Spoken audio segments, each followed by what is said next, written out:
नमस्कार, मैं हूं अदिति नागर और स्वागत है आपका जवाब देना पड़ेगा में।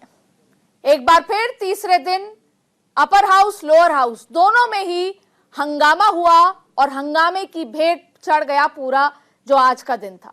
जब संसद के मॉनसून सत्र का आज तीसरा दिन हुआ, आज भी लोकसभा में सबसे पहले जब शुरुआत हुई सुबह 11 बजे और राज्यसभा में भी विपक्ष का हंगामा जारी है और विपक्षी दलों की तरफ से हो रही नारेबाजी और शोरगुल के बीच सांसदों मंत्रियों ने सदन के पटल पर रिपोर्ट पेश की। हंगामा नहीं देखा, जैसे सदन में जैसे कार्रवाई आगे बढ़ती गई, लेकिन हंगामा नहीं थमा। सुबह 11 बजे जैसे ही शुरुआत हुई, दोनों सदनों में हंगामा शुरू हो गया और जिसके बाद दोनों सदनों की कार्रवाई को दोपहर 12 बजे तक के लिए स्थगित करना पड़ा। दोपहर 12 बजे जैसे ही फिर कार्रवाई शुरू होती है, हंगामा शुरू हो जाता है और एक बार फिर कार्रवाई रोकनी पड़ती है। पिछले 2 दिन में कार्रवाई भी विपक्ष के हंगामे की भेंट चढ़ गई और विपक्षी सांसद बिहार में चुनाव आयोग के एसआईआर पर जमकर हंगामा करते नजर आए। अब हालांकि ऑपरेशन सिंदूर को लेकर अगले हफ्ते सोमवार और मंगलवार को 16 घंटे की चर्चा होगी, लेकिन फिलहाल सत्ता पक्ष और विपक्ष के बीच गतिरोध दूर होने का कोई संकेत नजर नहीं आ रहा। तो घूम फिरकर सवाल यह उठता है, जिम्मेदार कौन?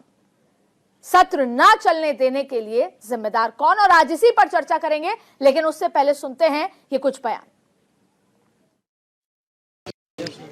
ट्रंप ने सीज फायर करवाया है, पूरी दुनिया जानती है, रियलिटी है। रियलिटी से छुपा तो नहीं जा सकता है। सिर्फ सीज फायर की बात नहीं है, बहुत बड़े प्रॉब्लम्स हैं जो हम डिस्कस करना चाहते हैं।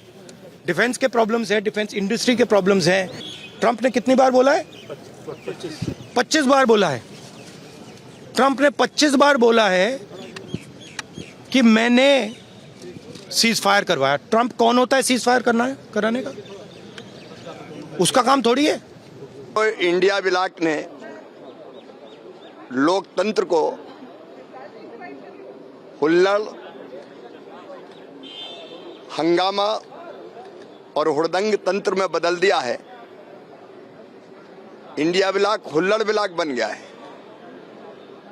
लोकतंत्र को शोर तंत्र में बदल रहे हैं, पाखंड कर रहे हैं। बाहर आते तो कहते चर्चा करो और अंदर चर्चा से भाग रहे हैं। कल मैंने हाथ जोड़कर विपक्ष से प्रार्थना की थी। कल 20 में से 11 सवाल किसानों के थे, गरीबों के थे। मैं हाथ जोड़ता रहा कि चर्चा हो जाने दो, और वो हंगामा करते रहे। मैं देश के किसानों और गरीबों से अपील करता हूं कि एक बार टीवी खोले और विपक्ष का ये चरित्र देखे, जो चर्चा नहीं होने दे रहा। ये डबल स्टैंडर्ड देश की जनता देखे। संसद के एक दिन का खर्चा लगभग 2.5 करोड़ रुपए आता है और ये जनता की कमाई है। सत्ता पक्ष हो या विपक्ष, दोनों ही दावे करते हैं कि हम जनता के लिए काम कर रहे हैं, लेकिन जनता के लिए अच्छा क्या है? जनता के लिए अच्छा यह है कि संसद चले और इस 2.5 करोड़ में सांसदों का वेतन भी आता है, सिक्योरिटी भी आती है, तमाम चीजें आती है, लेकिन फिर भी ये सत्र नहीं चल पाता और आज तीसरा दिन भी हंगामे की भेंट चढ़ गया। मेरे साथ रत्नाकर सिंह जी, नेता बीजेपी मौजूद हैं, मेरे साथ पूजा मिश्रा, प्रवक्ता एसपी मौजूद हैं और मेरे साथ जेडीयू के नेता भी मौजूद हैं। मेरे साथ महेश दास, प्रवक्ता जेडीयू भी मौजूद हैं। आप तीनों का बहुत बहुत स्वागत है। लेकिन चर्चा शुरू करने से पहले मैं आपको एक बयान और सुनवाना चाहती हूँ। माननीय सदस्यगण, मैं आपसे आग्रह करता हूं, संसद हमारी गौरवशाली लोकतंत्र की सर्वोच्च संस्था है। मेरा आपसे आग्रह रहता है कि संसद और संसद परिसर के अंदर अपना व्यवहार, अपना आचरण, अपनी कार्य पद्धति मर्यादित होना चाहिए। देश की जनता ने आपको उनकी आवाज, उनकी अपेक्षाएं, उनकी कठिनाई, उनकी चुनौतियां, देश के मुद्दों और नीतियों पे चर्चा करने के लिए भेजा है। आपका जो आचरण है, जो व्यवहार है, वो सड़कों का आचरण व्यवहार। तो अब चर्चा की ओर बढ़ते हैं। मेरे साथ रत्नाकर सिंह जी मौजूद हैं। रत्नाकर सिंह जी, विपक्ष को दाल में कुछ काला नजर आ रहा है। राहुल गांधी कह रहे हैं दाल में काला है, ट्रंप कौन होते हैं? तो मल्लिकार्जुन खड़गे कह रहे हैं कि जो उपराष्ट्रपति का इस्तीफा हुआ है उसमें दाल में काला है। और अब एक और आरोप आप पे है कि आप लोग चर्चा से भाग रहे हैं। ऐसा क्यों सर?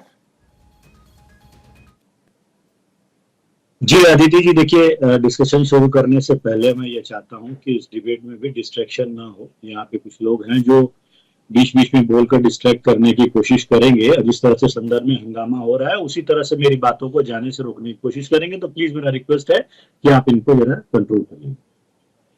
सबसे महत्वपूर्ण विषय ये है कि जब संसदीय कार्य मंत्री जी सदन में खड़े वो मैं देखूंगी, आप बताइए। आप जी, सबसे महत्वपूर्ण विषय है कि देश हित में जो चर्चा हो रही है उसको चर्चा होने दीजिए। और जब बीएसी की मीटिंग हुई, जो बिजनेस एडवाइजरी कमेटी की मीटिंग हुई, तो उसमें सत्ता पक्ष और विपक्ष दोनों मिलकर बैठे और उन्होंने तय किया कि ऑपरेशन सिंदूर पे जो ये मांग कर रहे थे चर्चा के लिए, उसमें 25 घंटे की चर्चा होगी, जिसमें 16 घंटे की चर्चा जो है लोकसभा में। लेकिन ऐसा क्या इनकी मंशा है कि ये चर्चा से भाग रहे हैं? अभी तो ये सदन 1 महीने तक चलने वाला है, लेकिन सारे मुद्दों को एक साथ लेकर के और प्ले कार्ड दिखाना, पोस्टर दिखाना, जो कि बीएसी मीटिंग में तय हुई थी कि कोई पोस्टर कार्ड नहीं दिखाएगा, फिर भी पोस्टर कार्ड लेकर के आना, सदन की मर्यादाओं को तार तार करना और चर्चा नहीं करना, ये शुद्ध रूप से दिखाता है कि इनकी मंशा ही नहीं है कि जो ये झूठा आरोप सत्ता पक्ष के ऊपर लगाते हैं, जो जनता को गुमराह करने की कोशिश करते हैं, उनका जवाब इनको मिले। देखिए, हम चर्चा चाहते हैं और हम चर्चा करने के लिए तैयार भी हैं। और इस सदन में हमारा उद्देश्य है कि 8 जो विधायक है, मुख्य आयकर विधेयक जो है उसको, उससे सहित 8 नए विधेयक जो है उसको पास कराना है, पारित कराना है, क्योंकि वो सारे विधेयक जो है वो देश हित में है। और अभी आपने भी कहा कि प्रतिदिन लगभग 2.5 करोड़ रुपए जो देश के करोड़ों टैक्स जो है वो जनता के वो खर्च हो रहे हैं, तो इसका समय का सदुपयोग होना चाहिए। लेकिन इनकी मंशा क्या है ना, देश हित की है ही नहीं, जनहित की है ही नहीं। अगर देश की हित की होती, जनहित की होती, तो इस तरह से हंगामा नहीं करते। मुझे ये बता दीजिए जी, सदन में नियम 377 अगर विपक्ष ये कहता है कि वो चर्चा करना चाहता है, बहुत सारे मुद्दे हैं, तो क्या सरकार की जिम्मेदारी है, लोकसभा स्पीकर की जिम्मेदारी है कि वो चर्चा को या सदन को सुचारू रूप से चलाए? तो क्या इसका कोई ऑल्टरनेट है? क्या ऐसा हो सकता है कि विपक्ष के जो सीनियर नेता है उनसे बातचीत की जाए, वो क्या क्या चाहते हैं उस पर एक बीच में कोई तो डेडलॉक रोकने का तरीका होगा सर, और वो तरीका तो सरकार को ही निकालना होगा, विपक्ष तो नहीं निकाल पाएगा। सरकार बातचीत करे, अगर सदन में नहीं कर सकती तो एक बैठक बुला के करे। अदिति जी, जितना सदन चलाने की जिम्मेदारी सत्ता पक्ष को होती है, उतनी ही जिम्मेदारी विपक्ष की भी होती है। और हमने सदन चलने से पहले बीएसी मीटिंग किया था, जिसमें ये सारे निर्णय लिए गए थे कि 1 बाय 1 सारे मुद्दों को हम चर्चा में लाएंगे, जिसमें एक टाइम का स्लॉट भी दिया गया था और विपक्ष जो है इस बात पे एग्री था। लेकिन विपक्ष का दोहरा चरित्र देखिए, जब सदन में जाता है तो वो सारे मीटिंग के मुद्दों को भूल करके सिर्फ हंगामा खड़ा करना, डिस्कशन नहीं, डिस्ट्रैक्ट करना, डिस्ट्रैक्शन करना, यही इनका उद्देश्य है। क्योंकि ये चाहते नहीं कि देशवासियों के प्रति जो ऑपरेशन सिंदूर पे जो हो हंगामा कर रहे हैं, इतना बड़ा जो सफल ऑपरेशन किया गया और पहली बार प्रधानमंत्री नरेंद्र मोदी जी के नेतृत्व में विश्व समुदाय ने देखा कि भारत किस तरह से उसके ऊपर अगर कोई आतंकी हमला होता है तो वह मुंह तोड़ जवाब देने में पूर्णतया सक्षम है। ये बातें जो है चर्चा में जो गनरगल जो आरोप लगा रहे थे उसका हम जवाब लेके बैठे हैं। रत्नाकर जी, मैं आपके सवालों का, आपने जो कुछ भी कहा उस पर जवाब ले लेती हूँ। मैं हमारे जो सपा के पूजा मिश्रा जी हैं प्रवक्ता, उनसे आपने जो आरोप लगाया उस पर जवाब ले लेती हूँ।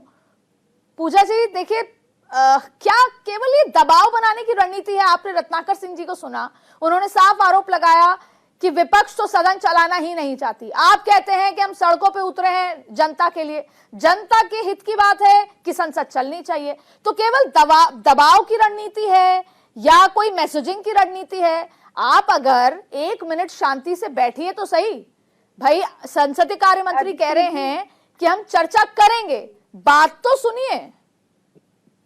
बिल्कुल, हम सुनते हैं ना, हम अतिथि जी आते हैं सदन में, बैठते हैं, सदन शुरू होने से पहले हम अपना जो है स्थगन प्रस्ताव भी दिए रहते हैं सदन के स्पीकर महोदय बोलना चालू करते हैं, सबको सीट पे आसन करते हैं, उसके बाद में उनका पहला वक्तव्य निकल करके आता है, विपक्ष द्वारा दिया गया स्थगन का प्रस्ताव एक भी नहीं डिस्कस किया जाएगा, एक भी मंजूर नहीं हुआ है। तो हम क्या करें बताइए आप हमारे स्थगन के एक भी प्रस्ताव को मंजूर नहीं करेंगे और आप चाह रहे हैं कि हम डिस्कशन करें। अभी भाजपा मैं के बताती को बड़ा ध्यान आ रहा है कि जो है देखिए, सदन चलाने जो की जिम्मेदारी मैं जो है बताती दोनों हूँ आप पक्ष क्या की करें। है। लेकिन 2006 में जब माइक तोड़ा करते थे, 2011 में जब जो है प्ले कार्ड ले जा करके जो है पहुंच जाते थे स्पीकर के सीट तक, 2013 में पहुंच जाते थे, तब इनको नहीं ध्यान आ रहा था। तब तो ये कहते थे कि सरकार सदन नहीं चला पा रही है। आज इनको ध्यान आ रहा है कि सब जो है विपक्ष सदन नहीं चलाने दे रहा है। जैसे बात करते आप हमारी बात भी नहीं सुनेंगे। आप बताइए अब जितनी बार, ये आज तीसरा दिन हो गया चलते हुए, किस बार जो है स्पीकर महोदय ने ये कहा कि विपक्ष का हम ये स्थगन प्रस्ताव 4 दिए हैं आपने, हम 1 मंजूर करते हैं। ऐसा भी नहीं किया गया। पहला वक्त तक उनका निकल के आता है कि हम कोई मंजूर नहीं किया गया। फिर आप डिस्कशन करना चाह रहे हैं। सबसे पहला डिस्कशन तो अभी एफआईआर पे होना ही चाहिए, ऑपरेशन सिंदूर पे होना ही चाहिए। चलिए आपने कहा कि 16 घंटे के लिए करेंगे उसको, पर एफआईआर से आप क्यों भाग रहे हैं? ठीक है, बिहार में मुझे पूजा जी एक बात बताइए। उनका अधिकार पूजा जी कहाँ हो रहा देखिए, है? सदन नियमों के साथ चलता है, नियमों के तहत चलता है, और यही सरकार के लोग कह रहे हैं, यही तो संसद क्या के कार्यमंत्री कह रहे हैं सदन कि के नियम ये से कहते हैं चलेगा। कि जो तो जो है अगर आप जब सदन सुबह प्रस्ताव 0 आवर में विपक्ष दे रहा है, प्रस्ताव उसको एक भी पहले मंजूर रखते हैं, नहीं सुनिए करना ना, है। मतलब अगर विपक्ष तो जो फिर है, इसका हम अगर ऑल्टरनेट है सदन ना, आप प्रस्ताव न पूरा दे, हम ग्रुप कुछ बना न के करें, क्यों समझ में नहीं आता है। लोकसभा स्पीकर से समय मांगते हैं? आप लोकसभा स्पीकर से समय मांगिए, आप बीएसी में बात कीजिए, समय आप तो बंद मानते हैं। कमरे की जब बीएसी में बात आप कीजिए, बताइए कि आप अगर हम लोकसभा प्रस्ताव स्पीकर दे के रहे हैं, चेंबर में स्थगन जाके प्रस्ताव दे बात रहे हैं, तो कीजिए। क्या मतलब है इसका? अगर हम स्थगन प्रस्ताव दे रहे हैं तो क्या मतलब है इसका? आप तो जो है कवर करती है, तो संसद ही कवर करती है। मैंने जितना आपको देखा हुआ, तो आपको तो मुझसे ज्यादा पता होगा कि अगर विपक्ष जो है स्थगन प्रस्ताव दे रहा है तो इसका आशय क्या निकल करके आ रहा है। आपको एक पे भी डिस्कशन नहीं करना। बिल्कुल, आपको इसीलिए लगता है मैं भी कह रही हूँ कि एफआईआर पे हम ऑल्टरनेट चाह रहे हैं ऑप्शंस डिस्कशन भी जो 1 ढूंढे जा अगस्त को हो सकते हैं जाना पूजा है, जी। तो उससे पहले तो डिस्कशन होना चाहिए। आप एक भी नहीं डिस्कशन करेंगे। आप कह रहे हैं कि हम चुपचाप बैठे रहें और आपके जो सांसदों ने दिया चलिए, हुआ है वही प्रश्नकाल में वही प्रश्न पूछा जाएगा। अभी जो जनता की हित की बात करें, आपको किसान याद आ रहा है कि हमको किसान पे बात करनी है। बिल्कुल हाँ, विपक्ष को भी करनी है किसान पे बात, पर अभी बिहार में चुनाव होना है। आप 1 महीने में एसआईआर कर रहे हो। आपने जो रिवीजन समरी की हुई थी उसके लिए 1 साल लिया आपने। 2024 में इलेक्शन कमीशन ने रिवीजन समरी की जो है बिहार में, 1 साल लग गया। और उसके बाद में आपको एफआईआर 1 ही महीने में कर लेना है। आपने रिवीजन समरी में जो डुप्लीकेट आधार कार्ड, अच्छा पूजा जी, मुझे सिर्फ एक लाइन में जवाब दे दीजिए, मुझे एक लाइन में बता दीजिए, आप लोग ऑपरेशन सिंदूर पे 22 अप्रैल 7 मई से चर्चा करना चाहते थे। ऑपरेशन सिंदूर पे 7 मई से आप चाहते थे कि स्पेशल मांग की थी आपने कि सत्र बुलाया जाए। अब जब ऑपरेशन सिंदूर पे चर्चा के लिए सरकार राजी है तो आप एसआईआर पे आ गए। आप 1 बाय 1 क्यों नहीं जाते? एक बार ऑपरेशन सिंदूर पे चर्चा हो जाने दीजिए, फिर एसआईआर पे भी चर्चा की मांग कीजिएगा। डिस्कशन होगा ना, डिस्कशन होगा। मतलब हम जब बोलेंगे आपसे डिस्कशन करिए, आप तब डिस्कशन नहीं करेंगे। आप सोचिए ऑपरेशन सिंदूर पे 7 मई से ऑपरेशन सिंदूर इंपॉर्टेंट नहीं है जाकर के वो इतना दूर गया है। और अभी भी हम कह रहे हैं एसआईआर। अब एसआईआर जब आप रिपोर्ट लगा दिया जाएगा, लोगों के वोटर के अधिकार को छीन लिया जाएगा। सोचिए क्या अजब बात हो रही है कि 33 पेज का इलेक्शन कमीशन सुप्रीम कोर्ट में एफिडेविट देता है। एफिडेविट क्या देता है 33 पेज का? कि नागरिक रहेंगे, हम इनको वोट नहीं डालने देंगे। 1 महीने के अंदर में हम तय कर लेंगे कि इनको अब वोट डालने नहीं देंगे। आपको लगता नहीं है कि 2003 में जब जो है ये 14वां हो रहा है एसआईआर भारत की आजादी के बाद में, तब हमेशा जितनी बार भी एसआईआर हुआ आपको जो है 2 साल लगे। आपको समरी रिवीजन में आपको 1 साल लग गया बिहार में ही, और आप 1 महीने में एफआईआर कर दे रहे हैं। और उसमें कह रहे हैं कि कहाँ से लेकर के आएगा डॉक्यूमेंट। बिहार की बात करें, बिहार तो करप्शन में इतना हाई हो रखा है कि बिना नदी के पुल बन जाते हैं, बिना जो है सड़क के पैसे पास। पूजा जी, आप ऐसा लगता है कि एक ही दिन में सभी मुद्दों पर चर्चा चाहते हैं कि एक ही दिन में एसआईआर पे भी हो जाए, एक दिन ऑपरेशन सिंदूर पे भी हो जाए, और जितने भी बिल पेंडिंग है वो नहीं आए। मैं जाऊंगी, मेरे प्रवक्ता जो हैं महेश दास, प्रवक्ता जेडीयू, मेरे साथ मौजूद हैं। मैं आपको कुछ पढ़ के सुनाना चाहती हूँ। महेश जी, आपके बिहार चुनाव में एसआईआर पर जेडीयू सांसद गिरधारी यादव ने कुछ कहा है, मैं चाहूंगी कि इस पर आपकी प्रतिक्रिया हो। वो कह रहे हैं कि चुनाव आयोग को कोई व्यवहारिक ज्ञान नहीं है, उसने तो बिहार का इतिहास पता नहीं है, ना ही भूगोल पता है। ये भी कहा, मुझे दस्तावेज इकट्ठे करने में 10 दिन लग गए, मेरा बेटा अमेरिका में रहता है, वो 1 महीने में साइन कैसे करेगा। ये तमाम आरोप आपने लगाए हैं इलेक्शन कमीशन पर, लेकिन पूरा विपक्ष सवाल कर रहा है कि इलेक्शन कमीशन तो सरकार के इशारों पे है। तो क्या आपके सांसद भी सरकार पर सवाल उठा रहे हैं? मुझे लगता है कि कहीं ना कहीं कुछ ग्लिच है, शायद नीतीश कुमार जी का डायरेक्शन आया नहीं है, या आप अपने ही एनडीए की सरकार को कटघरे में खड़ा कर रहे हैं।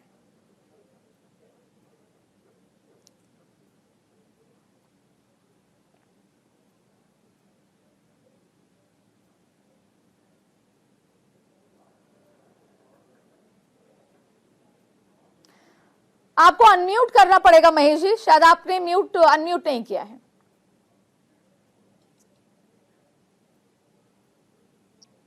जी चलिए, सांसद महोदय जी, महेश दास जी, मैं आपकी आवाज नहीं सुन पा रही। लास्ट में गौर करना चाहिए। वो कहे कि ये मेरा व्यक्तिगत बयान है।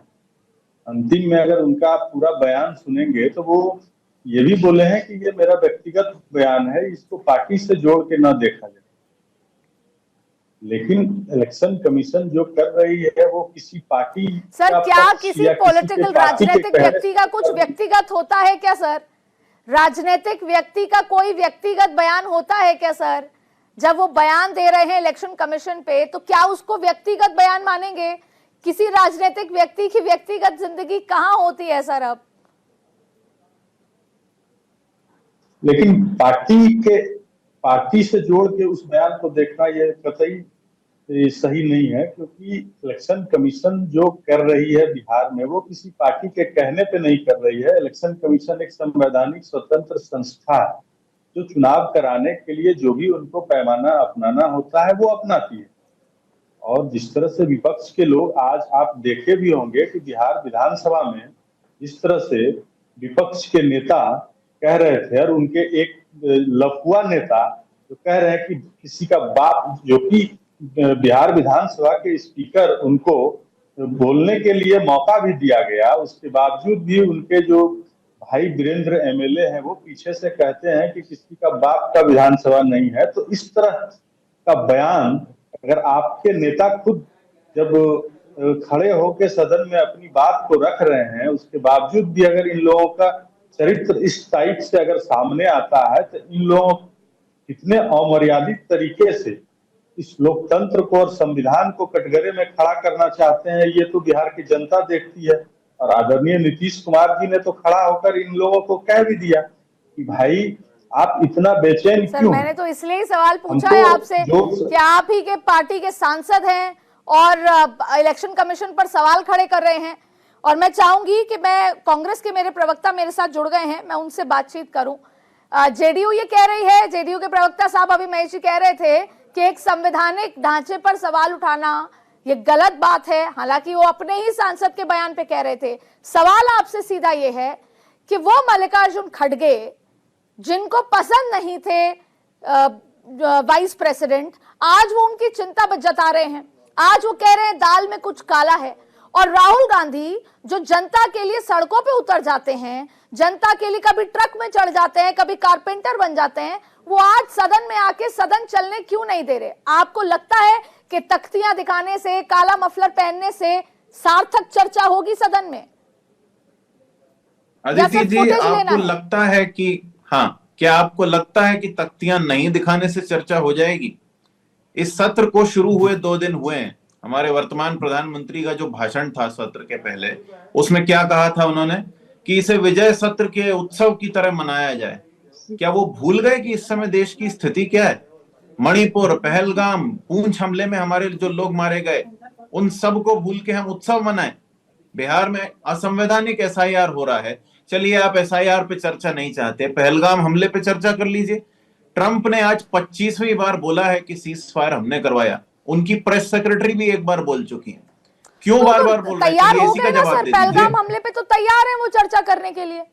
तैयार होने का मतलब क्या होता है अदिति जी? चर्चा करने को तो आप और मैं भी तैयार हैं। अब मैं आपसे कहूं कि मैं चर्चा के लिए तैयार हूं, आऊं, कुछ तो भी शोर मचाऊं, आपको चैनल से ही बाहर कर दूं या सेशन से बाहर कर दूं, और फिर जाके किसी के सामने बोलूं कि भाई अदिति जी चर्चा नहीं करना चाहती। ये तो सिंड्रेला की सौतेली माँ वाला व्यवहार हो गया ना, कि जबरदस्ती सैबोटाज करना और जाके दूसरों के सामने रोना चारों दिशाएं में। अच्छा, तो फिर ठीक है, आप ही बताइए। मैं तो ये बता रहा हूं। मुझे आप एक बात बता दीजिए श्रीवास्तव साहब कि फिर करें क्या? इस डेडलॉक को रोके कैसे? डेडलॉक को खत्म कैसे किया जाए? आप भी चाहते हो डेडलॉक खत्म हो, आप भी चाहते हैं कि विपक्ष की आवाज संसद में उठे, तो कैसे हो? इसका चिल्लाने के अलावा भी तो कोई ऑप्शन होगा ना, मुझे आपसे जानना है। जी बिल्कुल है, और वो ये है कि चुनाव आयोग अगर अपना काम करता होता, जो हमने महाराष्ट्र और हरियाणा के संदर्भ में अभी पिछले महीने ही उनसे एक डेटा मांगा था, और बहुत हमारी वैलिड जेन्युइन रिक्वेस्ट थी, हमने उसको बाकायदा प्रॉपर चैनल से प्रपोज किया था और हमें नहीं मिला वो। तो महाराष्ट्र में, मध्य प्रदेश में, हरियाणा में हर जगह वोट की चीटिंग पर यह सरकार बैठी हुई है। ये डेडलॉक अपने आप चला जाएगा जब ये चीटिंग की सरकार उतर जाएगी, क्योंकि ये करने धरने के तो कुछ है नहीं। ये ट्रंप को जवाब नहीं दे सकते, ये पुतिन को जवाब नहीं दे सकते, ये देश की जनता को जवाब नहीं दे सकते, ये मणिपुर में शांति नहीं ला सकते, ये पहलगाम हमले का जवाब नहीं ला सकते, ये उन आतंकियों को नहीं ढूंढ पाए हैं 3 महीने में जिन्होंने वो हमला किया था। और पूंछ में हमारे जो लोग क्रॉस फायर में मारे गए, उन्हें बचाने की बजाय विदेश मंत्री पाकिस्तान को पूर्व सूचना देते हैं, तालिबान से समर्थन जुटाते हैं। और अब ये बिहार में लोगों की नागरिकता छीन रहे हैं। अदिति जी, एसआईआर सिर्फ इस चुनाव तक सीमित नहीं है। अगर किसी से उसका वोटिंग का अधिकार छीन लिया जाए तो उसको नागरिकता उसकी खत्म करने में 2 मिनट लगेगा कि यह नागरिक नहीं है, और वही हो रहा है। अभी खबरें आ रही हैं कि हर किसी को उठा के आप बांग्लादेश भेज रहे हैं, कहीं कहीं कर रहे हैं। कल कोई उठा के लाखों करोड़ों लोगों को बाहर कर देंगे तो वो कहां जाएंगे? उनकी सारी सरकारी सुविधाएं बंद हो जाएंगी, रोजगार बंद हो जाएगा, उनकी पहचान रद्द हो जाएगी यदि उनसे वोटिंग का अधिकार छीन लिया गया। और ये सब गरीब तबका, ये जाके कोर्ट में महीनों सालों नहीं रह सकता अपनी पहचान। एक मिनट कम के लिए। तो इस गंभीरता को समझना चाहिए। आरजेडी के प्रवक्ता सारिका जी भी मौजूद हैं, उनका भी मैं एक टेक ले लेती हूं। सारिका जी, चिराग पासवान ने आज संसद में यह कहा कि सरकार चर्चा को तैयार है, पर चिराग पासवान ने राजकुमार रंजन जी, माफ कीजिएगा, मैं राजकुमार रंजन जी आज मेरे साथ मौजूद हैं। रंजन साहब, चिराग पासवान ने यह कहा कि सरकार चर्चा को तैयार है, विपक्ष चर्चा नहीं होने देना चाहता, आरजेडी बात एसआईआर की उठा रही है। लेकिन देखिए, सरकार कह रही है बिहाइंड द कर्टन्स कि एसआईआर हमारा मुद्दा नहीं है, एसआईआर की रिलेटेड कोई बात करनी है तो इलेक्शन कमीशन जाए। तो अब इस तमाम चीज को देखकर यह नजर आता है कि एसआईआर पे तो संसद में चर्चा नहीं होगी। तो क्या 21 अगस्त तक आप सिर्फ यूं ही तख्तियां दिखाते रहेंगे या आप इलेक्शन कमीशन को अप्रोच करेंगे? क्योंकि 21 अगस्त के बाद आपके पास समय नहीं बचेगा, आपको चुनाव में उतरना होगा। तो क्या कोई बड़ा स्टेप लेंगे? क्या करेंगे? क्या रणनीति है? सिर्फ तख्तियां दिखाना या आगे भी कोई स्टेप? अदिति जी, सोचने की बात है कि संसद भवन या विधानसभा भवन दोनों जनता के न्याय का एक सबसे बड़ा मंदिर है, जहां जनता के साथ असमानता, जनता के साथ जो भेदभावपूर्ण नीतियां अपनाई जाती है, उसकी बहस का सबसे बड़ा केंद्र है। और उस बहस के केंद्र में बहस करने के प्रमुख बिंदुओं पर सरकार नहीं चाहती है कि आप संसद नहीं चलने दे रहे। आप लगातार देख रहे हैं कि बहस किस बात की होगी। प्राइम मिनिस्टर साहब विदेश चले जाएंगे, बहस होगी। आपको खुद स्वयं रहना चाहिए वहां। आप जानते हैं कि संवेदनशील मुद्दा है बिहार में एसआईआर के नाम पर वो तो कह रहे हैं वो जवाब देंगे, मतदाता सूची से बाहर किया जा रहा है। जी, क्या पूछा आपने? आवाज नहीं आ रही आपकी। क्या तो कह रहे हैं कि वो जवाब देंगे, वो 27 को लौट के जवाब देंगे, ये सरकार कह रही है। देखिए, सवाल है, लगातार इन बातों पर चर्चाएं करने के लिए विपक्ष के लीडर जो है, जी आप अपनी बात पूरी कीजिए। बहस करने की, चर्चा करना चाहते हैं, लेकिन आप बहस करने के मुद्दे पर हमेशा दाएं बाएं घूमते हैं। आप सरकार, प्राइम मिनिस्टर नहीं रहेंगे, बहस करने नहीं देंगे, बहस करेंगे भी तो आप वॉकआउट कर जाएंगे, आप बहस के मुद्दे को, केंद्र बिंदु को अलग कर देंगे। देखिए, एसआईआर का मुद्दा बहुत संवेदनशील मुद्दा है। यह सोचने की बात है। आज जो बिहार विधानसभा में हुआ, पहली बार सत्ता पक्ष के कारण जो है विधानसभा भंग करनी पड़ी। तेजस्वी जी को, माननीय विपक्ष के लीडर तेजस्वी जी को बोलने नहीं दिया गया। आप जो 11 सूची जो डिमांड आप कर रहे हैं, आम जनता, बिहार की जनता, जो आप जानते हैं कि बाढ़ का समय होता है, 73% भूभाग बिहार का बाढ़ ग्रसित होता है।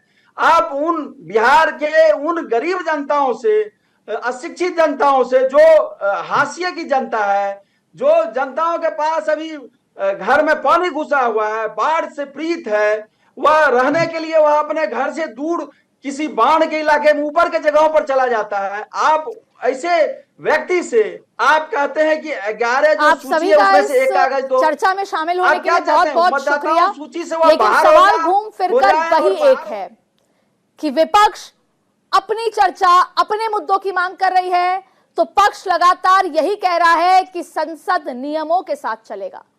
लेकिन अंततः सवाल यही कि नुकसान किसका, किसके पैसे का नुकसान, जितने बड़े खर्च का नुकसान, और जनता की उम्मीदें वहीं की वहीं पड़ी हैं। यह गतिरोध पिछले 3 दिन से चल रहा है और जिस तरीके का माइंडसेट नजर आ रहा है आगे भी ऐसा ही गतिरोध नजर आएगा। मैं उम्मीद करती हूं कि इस चर्चा के साथ सार्थक पक्ष विपक्ष एक मुद्दे पर डेडलॉक को खत्म करें और संसद में चर्चा को आगे बढ़ाएं और जनता के मुद्दे को भी आगे लेकर जाएं विकास की राह पर।